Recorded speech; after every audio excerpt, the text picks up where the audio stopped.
Hi friends, ఈ video మీకు ఉపయోగపడుతుందని నేను చెప్తున్నాను. తప్పుగా ఎవరు అనుకోవద్దు.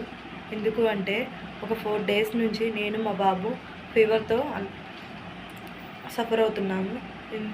అది ఎందుకు ఇంత ఫీవర్తో ఇంత సఫర్ అవుతున్నారో మీరు అడగచ్చు. ఇప్పుడు వచ్చే జ్వరాలన్నీ టైఫాయిడ్, మలేరియా, డెంగ్యూ ఈ 3 జ్వరాలకు సంబంధించి వస్తున్నాయి.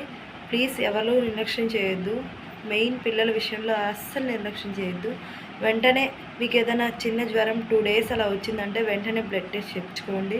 తప్పకుండా కరెక్ట్ ట్రీట్మెంట్ చూపించుకోండి.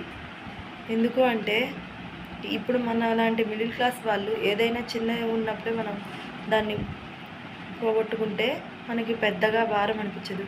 అదే ఏదైనా ఎక్కువైన తర్వాత మనం చూపించుకోవాలంటే మన దగ్గర మనీ ఉండదు. వేరే వాళ్ళని అడిగితే టయానికి ఇవ్వరు. మనం ఎంత సఫర్ అవుతాం మనీ లేకపోతే. అది గుర్తుపెట్టుకోండి ఫ్రెండ్స్. ఎవరైనా సరే కొంచెం ఉన్నప్పుడే అందరూ చూపించుకోండి.